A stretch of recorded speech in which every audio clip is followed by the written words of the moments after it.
Welcome to the Low Stakes Podcast. With ticks are hot, the meat is smoked low and slow, and the stories are always medium rare. Hosted by Jeff Abgaris, fisherman and backyard barbecue master. Alongside co-host Dave Lodwig, a Star Wars-loving, baseball-obsessed pitmaster. And produced by the outdoorsman himself, Nate Cross. Quite possibly the greatest name in the podcast. This is the Low Stakes Podcast. Welcome back. Low Stake Podcast. 7/20/26. It is July, almost the end of July. That's crazy. I normally throw it to you guys, but I'm coming out hot today. All right. Ooh, easy. I am. I'm coming out hot. I got something that is on my mind. So all of us, Nate especially, because he produces this, but all of us always listen to our podcast after we post it. Yeah, it's our duty. I went back and listened to last week's podcast, and something's been eating at me for a week. It's just been grinding at me. Something was said that I'm just not proud of. I'm not proud of for this podcast. And it was at the part where Dave was talking about how grunge kind of killed hair bands. And I have no idea where this is going. Nate made the comment, "Thank goodness for that." And it broke my heart. I didn't hear it live. It broke my heart. It's true. I was devastated to hear Nate say that. No butt rock? Oh. There was this clip on The Simpsons one time where there was this band playing at the county fair, and they get done playing, and the lead singer says, "Good night, Springfield. We're Quiet Riot." And then this other guy goes, "We are?" And then the drummer's drumming, and it says "rat" across the drums.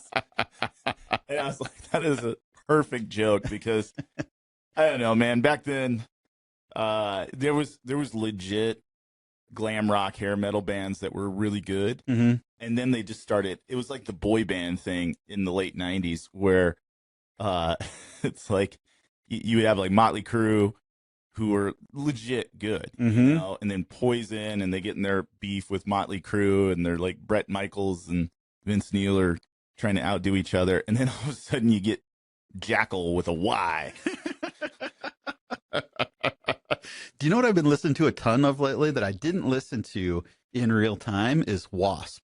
You ever listen to Wasp? Wild Child's like one of my favorite songs. I probably listened to that thing 40 times in the last 2 weeks. It's a great song.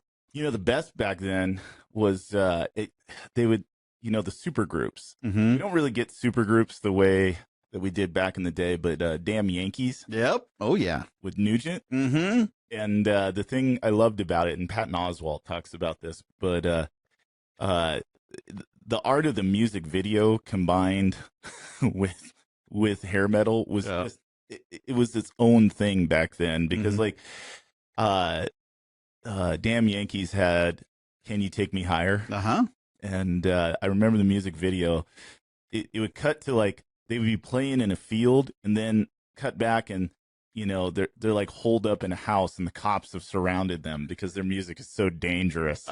And then the best part of the entire music video, and this sums up hair metal in that era, is Nugent comes out and he just starts playing his guitar, and then everybody starts shooting at him, and the bullets all deflect, or they just don't hit him. Sound waves. Yeah, like the power of his rock changes the physical property of things, and it's just like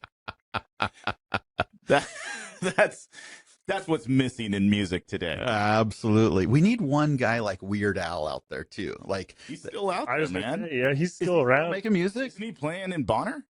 He is coming to Montana or Missoula pretty soon. Yeah, he like sold out in like an hour. But maybe he's not as mainstream. He was like, he made fun. You made a great song. Weird Al was going to make a spoof of it. That's just what was going to happen, you know? And I think that would be, you know, I'm glad to hear he's still around, because that's great stuff. So, and I know we're going to talk about concerts at the end of this episode, but I actually saw Weird Al in concert back when I was in middle school. Oh, At the fair. He played at the fair, and we always had like big name artists come through our county fair in Clark County. And when he sang "Fat," remember that song? No, I'm fat. I'm fat. He did something, and all of a sudden his clothes inflated, and so he was just like He was dancing like this up on the stage, and oh man, it was top notch. What is really funny is that you were in middle school, probably in the right around 1990, plus or minus, Yeah. and that was like the height of his popularity. And he was at the Oh fair. yeah,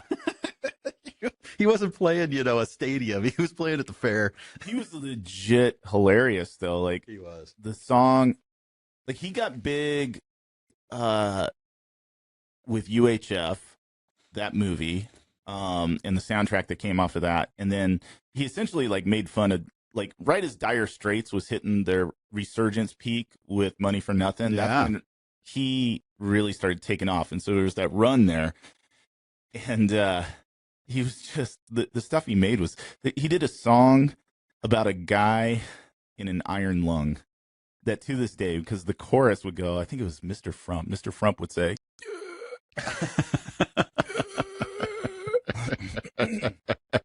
laugh so hard. That's funny. Talking about money ain't for nothing. We should do a section on the best opening riffs for rock songs ever. I mean, think about Panama's a good one. Panama's a good one. Yeah. I mean, Thunderstruck's actually a pretty good one. Yeah. So there's quite a few. That'd be an interesting section for us to do. But have you guys seen Odyssey yet? No. Kind of want to see it. I do too. I just don't have 3 hours to carve out. Crazy 3 hours of Matt Damon. Sorry, Matt. I can maybe look at that guy for 42 minutes and then I'm going to wait until it comes out on streaming. I might too. I don't know. I'm not going to go to theaters for that. I struggle with movies in the summertime because it's like, all right, it's 95 outside. So, we can go to the movies and chill out and air condition and everything. But I'm like, we live in Montana. It's like, do you go to the movies? I have to go to the movies 8 months out of the year. Do I really want to have to go during summertime? So I don't know. I struggle with it in the summertime, but anyhow, Dave, let's talk about our first sponsor. So I don't know if you're aware of this, but last week I made some comments about little people. Well, I was at the grocery store yesterday, and sure enough, I was accosted by a little guy. He came up. He had just gotten off work at the chocolate factory, and oh man, and a couple of his cousins were there with him too. They work over at that Treehouse Bakery, and they came up to me. They came up to me and they're like, "Hey, pal, I heard what you were saying about us." So I could feel everything escalating, and I knew fisticuffs were going to come. And just as I knew he was going to start swinging and hitting my waist, all of a sudden everything de-escalated and cooled off. And you know what caused it? Your scent. Yeah, you guessed it. Those bath bars produced by MysteryMeadows.com. Yeah. Uh-huh. They 1 cent of the coconut oil and castor oil contained in there, and those little guys calmed right down. Oh man. Yeah, and so they shook hands with me. They took off to meet up with the rest of the Lollipop Guild, and everything just wound up, got back to normal. Love it. So thanks to our friends over at MysteryMeadows.com from saving me, from having to throw down with the 3 little people. Do they listen to this podcast? Do they know where they're advertising? Oh, yeah. Okay, cool. Oh, yeah. Oh, yeah. They appreciate the shout out. All right. So we skipped over, and before we get to our main topic here today, as far as like what happened last week, I finally did something that it's opened up a whole new world to me. So I got a Christmas present from my wife, and it's just sat around for months. Mm-hmm. And this last week, I finally took the time to take it out of the package and to set it all up. It's a bidet. And the bidet going. I got the bidet going. All right. Guys, it's a game changer. Oh, yeah? Oh, I cannot recommend it enough. It's essentially, you install a pressure washer on your toilet. Yeah. Mm-hmm. And I cannot sing enough high praise about it. Every time I leave the bathroom, I feel just delightful. Oh. It's just clean and refreshing. I feel like I'm really ready to re-enter into the day. So to all of our listeners out there, if you get a chance, get a bidet. Mm-hmm. Yeah. I used one at I stayed at the hotel kind of across the street from Universal Studios in LA, and it's the only place I've ever been that had one, and they had a heated toilet seat and it had a bidet, and it's definitely an experience, you know. It's worth every penny. Yeah, I'm telling you. Yeah, it's something for sure. I actually have a series of drawings depicting what it Oh gosh. looks. Yeah, it's popular in Europe, right? It is. So, you know, the Europeans do it. It's got to be good, right? You'll leave the bathroom with a skip and a smile. It is just the absolute best. And the amount of money you will save on toilet paper. Nice. Yeah. Yeah. Get a bidet. I like that. Bidet it is. Sorry, I missed that. That was definitely something that we needed to touch on. Very poor choice of words. I mean, I guess.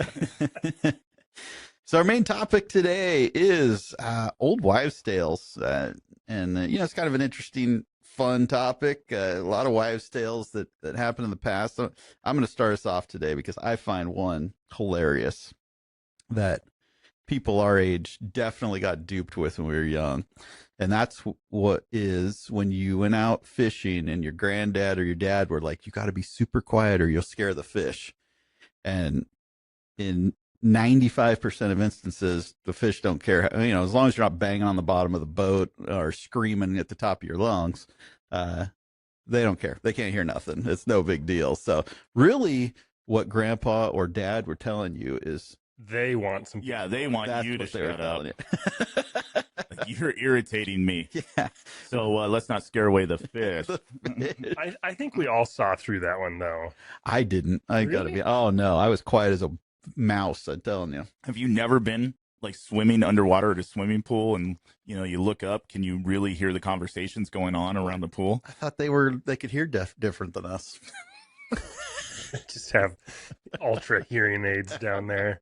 So it's not sound, it's vibration that they can, you know. So you know. like when I went fishing in the Bahamas for bonefish, you literally, when you got relatively close to bonefish, you could not move because any sort of pound on the boat and they get that vibration, they're gone. And the guides down there, the Bahamian guides, they're not American guides. Like here, they're like, "Oh, it's all good. We'll go get another one." The Bahamian ones are like, "You idiot! You scared the fish. I worked so hard. You scared the fish. You need to stop." I mean, they like yell at you. I'm like, "Wow, you are serious about this fishing thing." You I know? think we should do a whole segment that's just Jeff doing accents.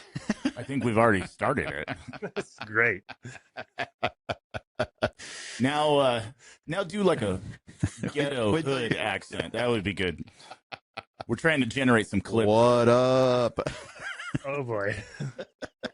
Maybe try the Keebler Elves again. That'd be good. Let's go back to the L's. Hey, Wait till you hear my British accent, huh, mate? you're just gonna. That was Australia. That was Australia? Australian. They don't say mate. Okay. Well, they're pretty much the same thing. Not So even close.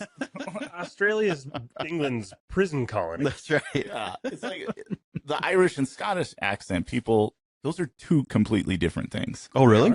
Yeah.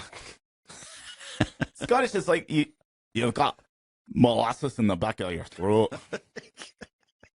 Whereas I am so ready. Irish people, they're just drunk, and so they're happy, and so it's how you doing, Bashan Bagora? I think of Conor McGregor when I think Irish. Conor McGregor. Man, we go off on tangents, but Mhm. number one, I watched that fight. Oh, so All bad. 5 seconds of it. So He bad. was hurt before he got in the octagon. He was. Like I've torn my ACL, and I remember what it felt like when your knee starts going out, and after it snaps, and watching him try to take off his shoes, those clips, it's clear as day. But Conor McGregor, best way I've ever heard him described is, you know, he struts around, but he's like what 5'2", 110, Yeah. and he's like a chihuahua that barks at itself in a mirror. Well, I was watching, just like a TV show or movie or something, and they were having commercials for that fight coming up. Oh yeah, And the whole theme of the commercial was like everyone says McGregor's washed and old and injured and he can't fight anymore. And then he's wearing a fat suit and he rips it off and is all buff and stuff like that. And so like he knew beforehand that he was washed, but still decided to go. He still has one fight left on his contract. Oh, does he? Yeah. So How much money did he make on that? like 15 million. Whoo, I'd go hurt too. Yeah. I'll drag my leg in there for 15 million. You kidding me? The guy he fought was so frustrated. He was. I felt bad for him. Kept pointing. He's like, what's this? What am I supposed to do? Like walk. Yeah. And tap him. Yeah. You know, he did grapple with him quickly and was starting to ground and pound him, and he got up because he was clearly hurt. And at that point, if the ref's not stopping it, just drop down and start elbowing him on the top of his head. The saddest one was when he tried to kick him and like he just kind of fell backwards. It's like, oh man, that's not good. Yeah. Come on, Connor. So anyways, that's my wives' tale. Dave, what do you got? I looked up a bunch. There's really common ones out there. Mm-hmm. One that like I grew up with, and it still affects me to this day. My mom was obsessed with aluminum foil, Okay. and she drilled into me that you cannot have the shiny side of the aluminum foil down towards the food after you've wrapped food and put it in the refrigerator. I don't know where that came from, but she said you have to use the dull side. If the shiny side is pointing towards the food, it'll contaminate the food and ruin it. I grew up with that. I grew up with that crap in my head for decades until I finally researched it and found out that there's zero truth for that. And so I grew up with a mortal fear of the shiny side of aluminum foil for a really, really long time.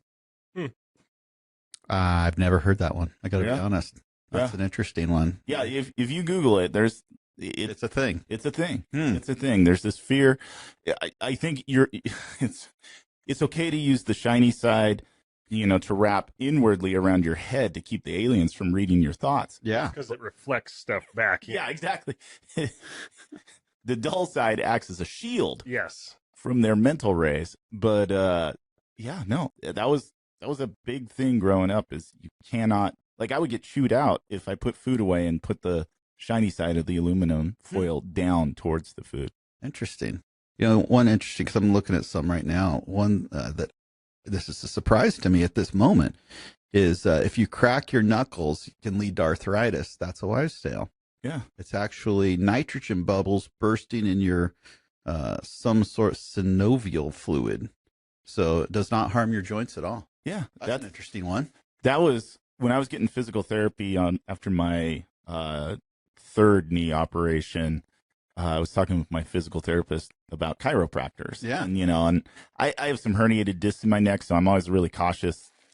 I'm just kind of nervous to go to a chiropractor, especially one of those, crack 'em and rack 'em type guys. Yeah, and my physical therapist said, "Oh yeah, all they're doing is manipulating you to release the nitrogen that's built up in your joints. Yep. And so nothing's actually cracking. It's just gas coming out, and then you get a euphoric rush that comes from that. Yeah. And so that's why your stiffness a little bit. Yeah. Yeah. And so I'm a big believer in chiropractors. When I was young, I just thought it wasn't a thing. And then I go to the chiropractor now, and if I don't go for a couple months, I start to feel it. I get shoulder pain and different stuff. So I only see one chiropractor in town. And he's almost a combo between a chiropractor and a physical therapist, because he's got a physical therapy gym on the other half of his practice. And so that was always the sign for me is, going to see chiropractors in the past. So let's say I have low back pain or something like that. I always ask them, well, what kind of exercises do I do to keep from having to come back? And they would just look at you blankly like, I don't know. You just keep coming back to see me 3 times a week. Yeah. It's like this guy, he set up a payment plan. Yeah, exactly. Exactly. We can just automatically take it out of your checking account. Yeah. No, this guy, he's great. He doesn't want to see you that often. And so he set me up with a bunch of exercises for my low back that have honestly helped and kept me from going to see him. And so that was like credibility. That's cool. My chiropractor, it's kind of like yours, has a physical therapy. On the other half, mine downstairs has a Asian massage parlor. Boy, only little though. It's one-stop shopping. It's the best chiropractor ever. Why are you going to the chiropractor 4 times a week? He's a friend, so he probably will kill me. Actually, he'll find this hilarious that I said that, actually. So It's funny that you would say, chiropractors, you like them, because that was one of my wives' tales. is it chiropractor Lay it on it. doing I anything? think it's a total myth. Okay. I think if you want to have your back popped, great.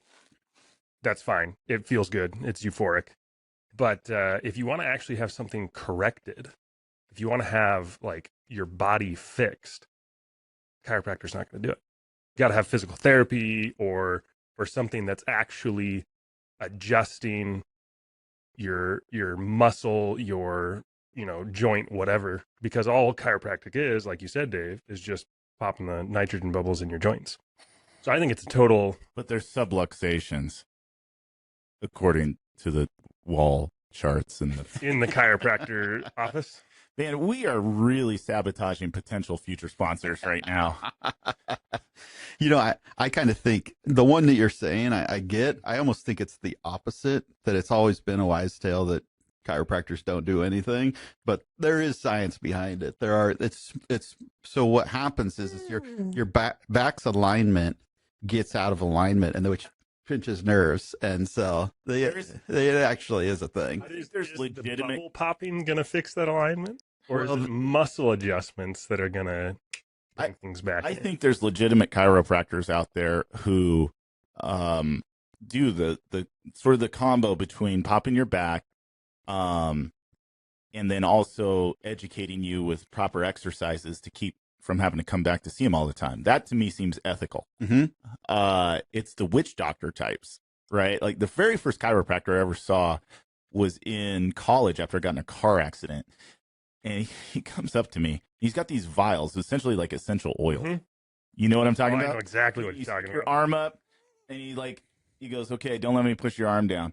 And so he pushes my arm down. Then he holds up this vial next to me, and he goes, all right, let's do that again. He tries to push my arm down, and maybe there was a little bit more resistance. I don't even know. He goes, oh, you're anemic. And I was like, how do you know? He's just like, I've got this vial of iron. And I'm just like, there's no science whatsoever behind that.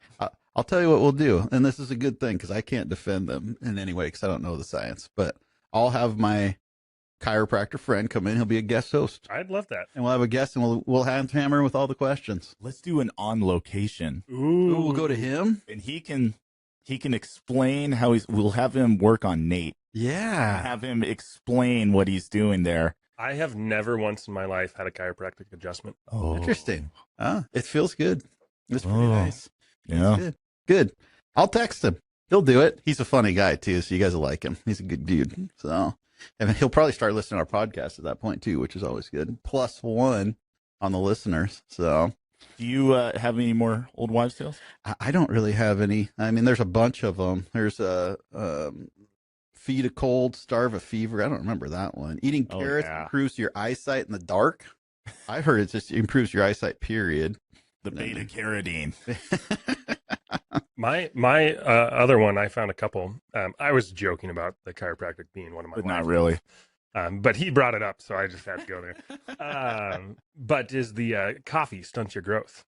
Yeah. Oh, really? Yeah. And I'm 6'5", and I started drinking coffee when I was like 4 years old. So I can only imagine how tall I would have been if I hadn't drank coffee. I like my coffee like my women, black and bitter. Oh, man. Goatee at 7. 4 years old. I was working on my poetry. It was probably more, I mean, I know it was more milk than coffee, but my dad would be staying up late studying, and he would have a coffee, and I would sit next to him, and I would have my coffee. And that got me started on like enjoying coffee, and I've literally had a cup of coffee every single day of my life ever since. Interesting. First cup of coffee I ever had, this true story, was in a church basement when I was 12 years old at my dad's AA meeting. Like he couldn't leave me home alone, so he hauled me off to the AA meeting, and I had to sit on the periphery. And they had like like the Fran's box of donuts, you know, the powdered sugar ones, and one of those old metal percolators full of coffee, like Sanka, and so You go to stir it and you leave the fork and it stands up. You're Yeah. like, my dad was literally like, "Hey, I gotta go exercise my demons. You go sit over here, get yourself some coffee, son." And so At least you didn't have your first shot of whiskey at one of those things. no, they passed it around. It wasn't a very good group. Yeah, they, they didn't really stick to all 12 of the steps, but Skip number 7. yeah, but literally, I'm sitting on the periphery, listening to an AA meeting at 12 years old, drinking black coffee out of a styrofoam cup, thinking this stuff tastes like cigarettes, and that was awesome. But here I am drinking one today. Oh man! and it doesn't taste much different. So You know, so much for Starbucks and their sponsorship. how about Starbucks, they're like the McDonald's of coffee. Everybody likes them, just not that much. this? And this one I thought was true until right now. Shaving a patch of hair will cause it to grow back twice as thick. That's not true. That's not true. That's not true at all. It's malarkey. People think like the reason why is when you shave, like versus like waxing or plucking where you just take the whole follicle out. The shave it's not a straight cut. It cuts at an angle as it goes across. And so that's why your stubble comes back faster. And a little bit like sharper and stuff. Dave knows this because when he shaves his back with that back blade. Yeah, it's my whole body. I'm glad you said back. So you'll like this thing. No, I probably won't. Back when I was a youth pastor, we did a white elephant gift exchange every year for the holidays. And one year, I shaved off all of my chest hair and my armpit hair, and I put it in a bag, like a sandwich bag with a $5 bill. And then I put it in a box and wrapped it up. And the problem with that is pretty much everything, south of your neckline is short and curly. And this kid named Bryce, I still remember, he opens it up and he holds it up, and it's a bag of body hair with a $5 bill in it. It's one of the most inspired things I ever did. I have a plan for a white elephant gift. We are so off topic, but whatever. I want to go and get a toilet. Okay, you don't have one, or no, for the gift exchange. Oh yeah, but like wrap it very precisely so you can totally tell it's a toilet. Like it's just no doubt that wrap the lids separately so they each still open even with the wrapping paper on, and then like fill the bowl with like Mountain Dew and like a Hershey's chocolate bar, and then like up in the tank or something. Yeah. Up in the tank have like a gift card. So it's an okay gift, but everyone looking at it just sees the worst possible gift in the history of the world. And so no one takes it. See, you would have loved being a youth pastor back in the 90s when I was doing it, because we did that at camp. We would always do like every year it was like a game to see how we could escalate the grossness of relay races at church camp. Church camp, folks.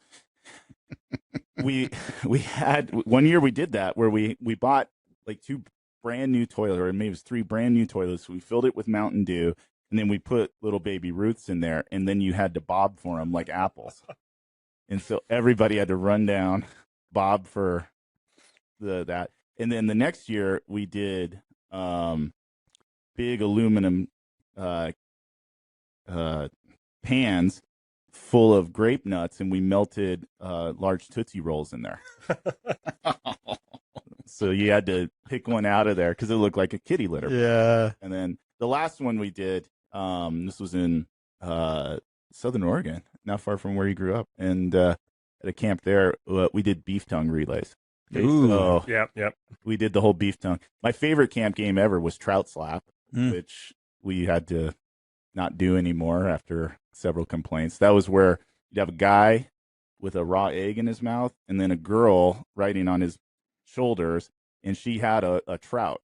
And so you had to go around and you had to slap and try to break the egg on the other couples going around in the lawn. So there's a lot of legality and liability stuff now with a lot of the games we did back then, but we learned We learned. Can't haze anymore, man. That just takes the fun out of everything. So on that note, Dave, give us our second sponsor. Homelessness. Unhoused. Unhoused. Mm-hmm. Unhoused. It's an epidemic, but luckily there are people out there that can help you find your forever home, and one of them is Rose Chadwell here with Big Sky Brokers. Rose will do everything she can to help you find that dream house that you can call your own here in Big Sky Country. She'll take you on tours of every home you can imagine. She'll even lend you the money for the down payment. Oh, she's so great. You know, she's great. And cookies, too, I've heard. Yeah, cookies and whiskey. and whiskey, bourbon, small batch. But anyway, if you're in the market and looking for a new home, reach out to Rose at bigskybrokers.com. Love it. Rose, love it. Awesome. So we've already hit on the music. We started talking about music, but our second topic today is our best concerts we've ever been to. And I will start by admitting that I'm not a live music guy. I'm just not. You know, I have to have, it has to be a band that I'm like pumped to go see, like STP was going to be, and you know, a few bands like that. But I'm not one of these guys that's just like, hey, there's a band I've never heard of over at the Wilma this week, I'm going to go see that. It's just not me. But so I'm going to let you guys start off. What's your best concert you ever been to? I'm kind of in the same boat. I have been to some really lame concerts. Mm-hmm. So Like Michael W. Smith. I wish. Man.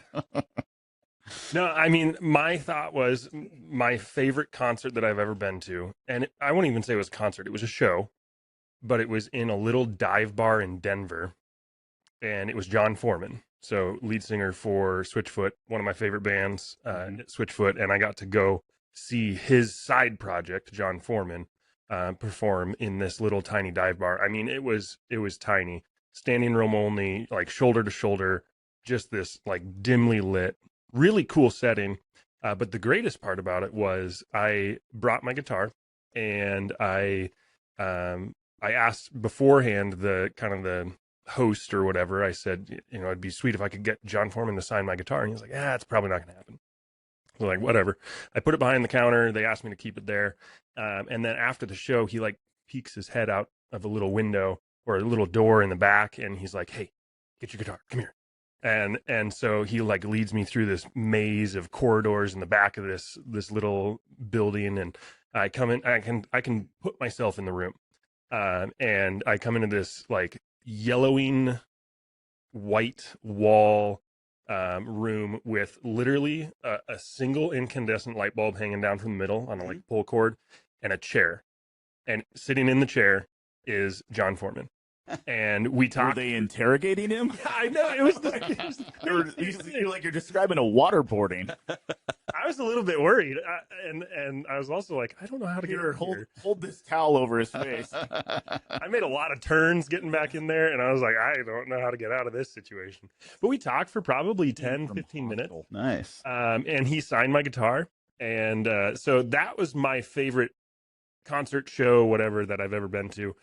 But it's not like a big production or anything like that. So I don't have much else that's like, wow, that's really amazing. Yeah, for sure. Cool, though. Yeah, that's cool. Maybe I'm a concert junkie, but like I've seen in hindsight, I've seen a lot of shows growing up. I mean, I talked about Weird Al earlier, which was fun. But I think a big part of it was growing up in a large urban base. Yeah. You know, so there was always shows in the Portland area growing up. And my sister, who's 11 years older than me, by the time she was in her 20s and I was old enough, she would start taking me to concerts. She took me to see Huey Lewis and the News. Oh, cool. When I was like maybe 10. Yeah, it was right around the Back to the Future time. And so he was doing Power of Love and all of that kind of stuff. But I've seen some awesome shows. Probably what inspired this was I went and saw Stone Temple Pilots over the weekend. And Jeff was supposed to go with me, but he has the hips of an 82-year-old woman. Why's it got to be a woman? He's had 5 kids. His osteoporosis didn't allow him to come along, so we had to repurpose his ticket. Yep. I went and saw STP, and as I was telling Jeff this, they were so good this weekend, it made me angry. Like they sound, it's the original band except for the lead singer. They've gone through 2 lead singers, Scott Weiland, who probably the best front man in the 90s. He was very much like Robert Plant in my mind. STP reminds me a lot of Led Zeppelin. Led Zeppelin was sort of that middle ground between 70s psychedelic rock like David Bowie and others, and then true hard rock like Black Sabbath. And Zeppelin kind of was somewhere in the middle of that. And STP, Stone Temple Pilots, to me were kind of like that, where they were still a little glam rock. Scott Weiland, he just had that sort of glam rock frontman personality. But then they got lumped in with grunge because of the heavy sound of their guitars and all that. So I went and saw them, and they were playing the fair in Bozeman, and they sounded so good. I sent a video clip to Jeff, and they sounded so good. And they sang Plush, which any guys our age, we know that song. And at the end of the song, they cut out, and the whole audience just sings it. Was it all guys your age? No, I was shocked. There were a ton of college age kids there in a mosh pit and crowd surfing back and forth. Oh, cool. It was actually one of the coolest moments of the show. Was this kid was crowd surfing, and he came by the lead singer. His name is Jeff Gutt. He's up on the stage, and he bends over and he poses like this with the kid, and the kid's like going thumbs up like this right in front of him. And they turned it into a photo op, which was awesome. But they sounded so good. Like inwardly, like these guys should be playing at like a major arena. Yeah. And instead they're playing to like 5,000 people at the Bozeman Fair. As far as best concerts I've ever seen, I've seen a lot going back. I mean, Jeff and I, we saw AC/DC a few years ago as part of the Power Trip Festival. So there was AC/DC, Metallica, Guns N' Roses, Iron Maiden was there. Judas Priest. Ozzy was supposed to play, but he had to back out because of his health. The first concert he backed out of because of his health. Yeah, ever. I mean, that guy was resilient. You eat enough bats, and I guess you can just do anything. I guess so. But we watched AC/DC. 88,000 people there for that concert. That's crazy. Yeah. Like the aerial footage, the drone footage. We were at the Polo Grounds in Indio, California, which is where Coachella takes place, and it was just. It's even hard to describe. It is how small you felt in the sea of people listening to AC/DC. Yeah. They were a big one. I saw Van Halen in 2004. But the best concert I've ever seen, and probably because they're my favorite band, was U2. And I saw U2 on their Pop Mart tour in 1997. They played at Autzen Stadium in Eugene. Rage Against the Machine opened for them. cool. And that was really before anybody really knew who Rage was, and so looking back, I was pretty like ambivalent towards Rage Against the Machine. And now that they don't ever, they split up and don't ever reunite or anything, saying like I saw Rage Against the Machine live is like a feather in my cap. But the story of the concert where I saw U2, it was the day of the show, and I was in college. I was in junior year in college, and I wanted to see them so bad. They were my favorite band. Like every other youth pastor from the late 90s and early 2000s, U2 was always our favorite band. And, but I'm in my junior year in college, and I'm like, I want to go to this show so bad. And so me and this guy named Brian were sitting around in my dorm room, and we're like, let's go see if we can find tickets. So we went to G.I. Joe's. It's kind of like Bob Ward's out here in Montana, sporting goods store, but they had a Ticketmaster booth there. And so we went down and we're like, is there any tickets for the U2 show tonight? And they're like, we just released 200 more tickets for the show tonight. $57. Ah, cool. So I got it for $50. I sat in the 10th row from the stage. Wow. And so they had this secondary stage that came off of the front stage. It was almost shaped like a banana. And that's where they came out to do a secondary set. And so it was like me to that window over there was the distance between me and Bono at one point. Cool. For those of you on audio, that's like 15 feet. Yeah. So the showmanship of that show, so they had a screen behind them that was 150 feet long by 100 feet tall. And When was this? this was 1997. That's crazy. It was. I've never been to a concert that put on that big a production. On the side of the stage, there was a gigantic olive with a toothpick through it and this huge lemon. Mm. And at one point in the show, they get into the lemon. The lemon lifts up, goes over the crowd, lands on the secondary stage to my left, peels, and then the door opens and these steps come down and they come out and they did like 4 songs on that stage after exiting the lemon. That's funny. That's cool. It was I'm gonna have to go look amazing. that up on YouTube. Oh, it was awesome. That's really cool. Yeah, so mine are, it's an interesting one. So I've seen a lot of fair concerts, which, are concerts, but they're not what I think of as concerts. But, I saw Chris Ledoux, who's passed now, and that was an awesome show. If you like country, Chris Ledoux was great. I mean, when you say Copenhagen, everybody with Copenhagen throws their can of Copenhagen at him. Well, it's not about about the Denmark or wherever it's Yeah, from. yeah. No. So it was funny. He would tip his hat and before he sang, because he knew it was going to happen. So he'd tip his hat and he could say, Copenhagen, and everybody's throwing. Anyways. And he had a mechanical bull he rode. So he was a good show for a county fair. I saw Carrie Underwood, when she was first out of American Idol, saw Gretchen Wilson, which she was a great show. In fact, I met Gretchen Wilson backstage. I think the 2 best concerts for me though were, one, when I was 8 or 9 years old, my cousin took me to Skid Row, and that was just an awesome concert. Like, I liked Skid Row, and then I heard them live, and I was like, they're just awesome. Like, to this day, they're probably one of my top 10 favorite bands, just because. That's Sebastian Bach, right? Yeah. And it's just awesome. I mean, like, my cousin was trying to cover my eyes because all the women in the front were like flashing, and I was like, wow, I'm 8 years old, boobs. How about that? This is the greatest concert ever. Awesome. Who cares what they're singing, You don't get this at a Newsboys show. Yeah. You might. Maybe. Let's not go there. So that was a really impressionable concert for me, but the best concert I've been to was Power Trip. I mean, AC/DC is my favorite band. I knew every song. I don't care if Brian Johnson can't sing like he used to. The music was so loud, you could only hear him screeching anyways, so it didn't really matter. It was like, it's just awesome. Just watching AC/DC live, for probably I know they're doing a small tour now, but one of the last times that they'll tour. Well, that's what motivated us to go. Totally. It was $600 a ticket, Mm-hmm. but you saw 6 bands, and so it was essentially like $100 per concert, Mm-hmm. all lumped into this festival. And sitting around, I called Jeff, and I'm like, dude, we should go. And the motivating factor was, we just don't know how much longer these guys are going to be alive. Yep. And I had never seen AC/DC like you, and they're one of my favorite bands. But what made it cool is 88,000 people, we were a good like quarter mile from the actual stage. We were. We were back, but they had these gigantic screens on either side of the crowd that were, bigger than a movie theater screen. And we sat in front of them, and so it was an HD feed.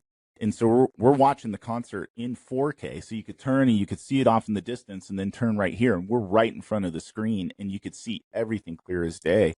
When they sang Highway to Hell, everybody was wearing those light up red devil horns. And so they all lit up. And so it's just this crowd and you see it like going up and down with those red horns on them. And it was just, the energy there was just incredible. It was unreal. And all the songs were great, but the one song that I think I always growing up watching the videos thought was better live, because you watch the video and it's true in person, was For Those About to Rock, We Salute You. It's just better in person. It just is. It's one of those songs that's just, the crowd gets into it and he yells fire and there's an explosion and everybody cheers and it's just awesome. They've ended every concert they do with that song for like 40 years. Yeah. And it was great is we had our sons with us. And which means like his boy someday is going to grow up and be like, yeah, I went and saw AC/DC. I got a secondary high from all the pot going around me. I was with my pastor. They sang Highway to Hell. It was awesome. Yeah. Awesome. But my son, I'm trying to remember if it was that show or Metallica, but that was the first time he got like secondary high, because everybody was smoking up. It was heavy. And so like I'm just gonna sit down for a minute because we had folding chairs. And he sat down, and I could look, and he had that like 1,000-yard stare. I'm like, "You want me to go get you some tacos, son?" Or And my son slept through half of AC/DC. I mean, it was loud. yeah, And he got tired because it started late, like every concert like that is. And we showed up. We were walking in, and Judas Priest was playing, which was awesome.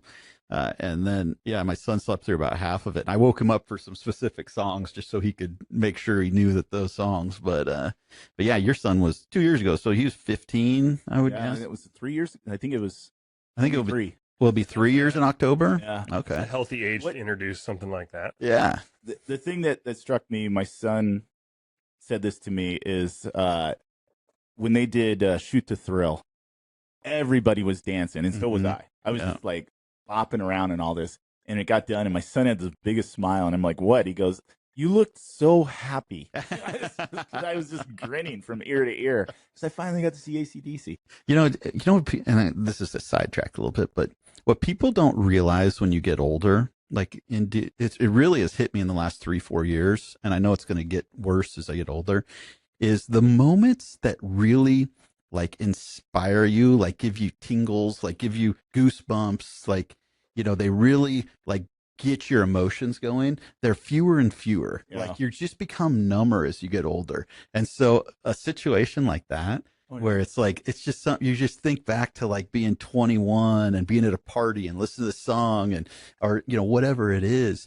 It just, when you get that feeling, it's like, it's something you'll remember because you just don't get it very often. Like catching a fish, right? I used to catch a fish, and every fish I caught was just like this high. Now I catch a fish and it's like, oh, that's cool, and oh, this is fun. Yeah, I'll come do this. But it has to be like something significant to really get my juices going. Well, that festival will always be something really meaningful to me because I did it with my son, Mm-hmm. and I play the guitar. He plays the guitar. Mm-hmm. He's so much better than I am. and as your kids get older, they have the nerve to become their own people. Yeah. Right. Yeah. And so when Feel them. they're young, they love everything you love. But as he was hitting his high school years, and we went to that, there was a camaraderie there. Mm-hmm. Like we were both like geeking out that we saw Angus Young play, and Yeah. when he did his solo and all of that. And so he and I have, It's in his Tempur-Pedic shoes. yeah, his Tempur-Pedic shoes. Velcro. Yeah. But we went on a sort of like a concert run for a while where I took him, his first show I took my son to see was Bob Seger and the Silver Bullet Band. Yeah, it's a good one. And then we went to Power Trip, and then we came back, we went to Foo Fighters, and then we went to Foreigner. Mm. He loved Foreigner when they played here in Missoula at the basketball arena. And so we just, however he's changing and becoming, because we both have that mutual love of playing the guitar, when we go to a concert together, there's still something a little like a bonding. That's with awesome. Yeah, that's really awesome. Yeah, fun thing. Fun section there, because I think that if you love live music, and even if you don't, there's some sort of like community to it when you get together with a bunch of people that are, pulling in the same direction. They love this. It's one of those times, that we talk about, that politics doesn't matter unless Yeah. you're at a Pearl Jam concert, and then politics matter every single time. But This song's awesome. Who should I vote for? yeah, exactly. But, it's one of those sort of things. Politics comes out. You can stand next to somebody that you don't agree with in life, but you just love what you're hearing. It's just, it's the way life should be. It should be, everyday life should be like that. And so Every concert, and I'll let you finish up. Yeah. But every concert, if it's a really good show, there'll be a point in the show where the band just lets the crowd sing. It happened with Stone Temple Pilots, because there's at least one or two songs that everybody knows. And that's one of the greatest communal moments, is when you're just all, thousands and thousands of people singing this song together. And you don't hear the lead singer's vocals anymore. It's just everybody crowd. singing it. And that's where all your differences go to the wayside, because it's like, we all love this song together. Totally. Have you seen the clip on Instagram? It goes around pretty heavy, of Brian Adams' concert where he sings Heaven. and they do the intro, and then the crowd sings the first couple lines, and Bryan Adams acts like he's not doing it. He's like, oh, well, this is funny. They're just singing it. So I didn't plan this. Yeah, exactly. But it's really cool to hear that crowd sing the first couple lines, and then when the actual song gets going, he nails it. So excellent. Well, we're going to wrap this one up about an hour. Subscribe to our socials. You can get us on Instagram, Facebook. Make sure you get us on YouTube. We'll be on TikTok soon, so we'll get there. Share this. I know it's a bunch of old guys listening to this, so if you don't share digitally, call a friend, tell them, hey, listen to this on your next trip to go fishing or a business trip, something like that. Or ask your kid to help you figure out how to share it. That too. Yeah, that too. And then you can review us. We're on Apple Pod. We're on Spotify, Amazon Music, iHeartRadio. iHeartRadio. And for you geezers, we're on Deezer. So, I don't think any geezer is using Deezer. You don't think geezers are on Deezer? No. It felt good to say it, though. We do have some listeners there. Oh, you definitely do. We actually have a few. I was surprised. You can also find us on christianmingle.com. We are all happily married. And just a teaser for next week. One of the things Dave brought up, I think we'll probably do next week, is funniest movies ever. Oh, yeah. That'll be a good one. And we're looking at, obviously, Dave's got an idea for a guest. We'll get my chiropractor friend in here, Kevin Krieg. Kevin's a good dude. And so a lot to look forward to in our upcoming podcast. So come back every Monday. We will be here. Thank you again, and see you next week.